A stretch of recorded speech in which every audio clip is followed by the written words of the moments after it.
Austria. Testarea în masă pentru noul tip de coronavirus se va desfășura în Austria în 2 etape, în decembrie și în ianuarie, pentru a preveni impunerea altor perioade de carantină, a anunțat vineri guvernul austriac, informează DIPA.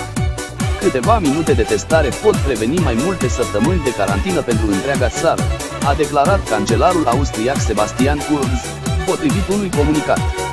Vom putea identifica rapid un număr mare de persoane contaminate și vom putea să rupem lanțul infectărilor, a adăugat el.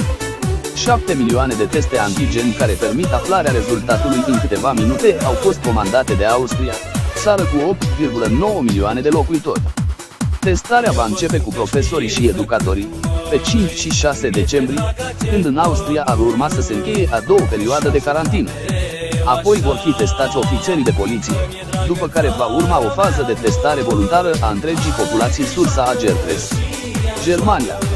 Ambasada României la Berlin a trimis un răspuns redacției Stil Diaspora ca urmare a celor semnalate de Erici Mocanu în privința unei posibile probleme pentru cetățenii români din Germania cu documentele care atestă reședința sau domiciliul emis de primărie. Ambasada precizează că documentele pot avea termen limitat doar pentru românii care prestează munci sezoniere. Erici Mocanu a fost cel care a sesizat o posibilă problemă cu actul care atestă domiciliul sau reședința unui român în Germania eliberat de primărie. Ambasada României în Germania precizează că acest document nu are termen de expirare cu excepția celor primite de românii care desfășoară munci sezoniere. Redăm mai jos răspunsul oficial al Ambasadei României la Berlin. Cu privire la elementele semnalate în articolul Problemă pentru românii din Germania care vor să voteze. Erici Mocanu, semnal de alarmă. Ambasada României în Republica Federală Germania precizează că documentele emise de primării, Anmeldung, Meldebestatigung, Meldebeskeinigung, în vederea atestării domiciliului sau a reședinței pe teritoriul acestui stat nu au termen de valabilitate.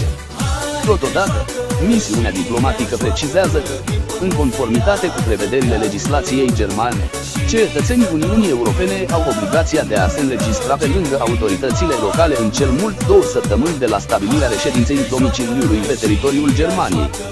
De asemenea, în conformitate cu aceleași prevederi, aceștia au obligația ca, în cazul schimbării domiciliului sau reședinței, să notifice autoritățile locale pentru radierea din evidențe a vechi adrese și, respectiv, înregistrarea în noi adrese.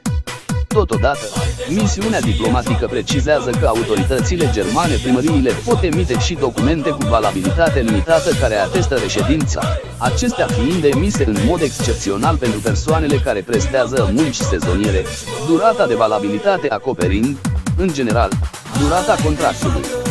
De asemenea, Ambasada României la Berlin subliniază că, în vederea exercitării dreptului de vot la alegerile parlamentare din acest an, cetățenii români pot face dovada domiciliului sau a reședinței în Republica Federală Germania, fie cu documentele menționate anterior, Anmeldung, Meldebestatigung sau Meldebeskeinigung, fie cu unul dintre următoarele documente: adeverință privind domiciliul permanent, reședința, adeverință privind dreptul la liberă circulație și la alegerea domiciliului din UE.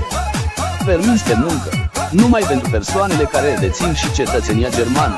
Permis de ședere pe durată determinată, permis de ședere, permisiune de stabilire permanentă sau permisiune de ședere permanentă UE. Aceste documente sunt prevăzute în anexa Ordinului NR 1627/2019 privind documentele care atestă reședința în străinătate a cetățenilor români în vederea exercitării dreptului de vot prin corespondență la alegerile pentru președintele României din anul 2019 și pentru exercitarea dreptului de vot la alegerile pentru Senat și Camera Deputaților din anul 2020, cu modificările și completările ulterioare, și este disponibilă și pe site-ul Ministerului Afacerilor Externe, în secțiunea dedicată alegerilor parlamentare.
floare micșunea, și o să-i spui tu lui bătiț acum.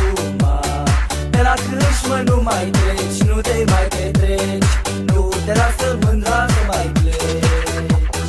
Dulce-i vinul, dulce-i vinul, dar mai dulce-i mândra mea.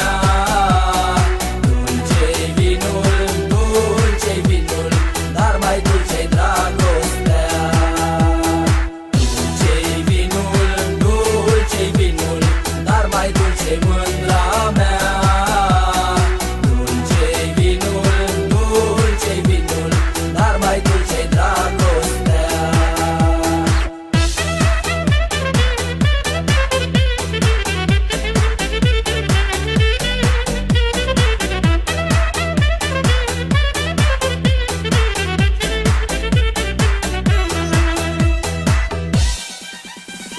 Până când mândruța mea, măi, mi-o aduce dragostea, măi.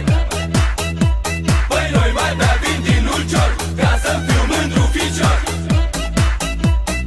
ca să fiu mândru ficior. Când rămâne singurea, mândrulița ta îți trimite dorul după tine. Nu te lasă să închini un pahar de vin, nici de tulburel, nici de pelin. Dulce-i vinul, dulce-i vinul, dar mai dulce-i mândra mea.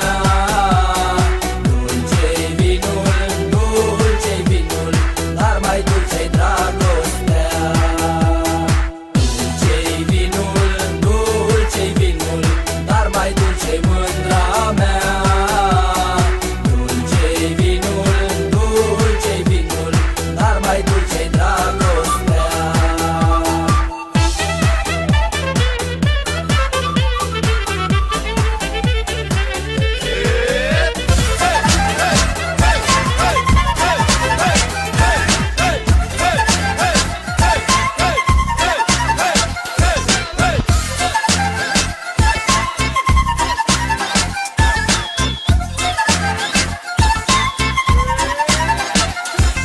Creșmăriță din Buzău, bătuta Dumnezeu, inima mi-a pus pe foc, pace nu mai am deloc.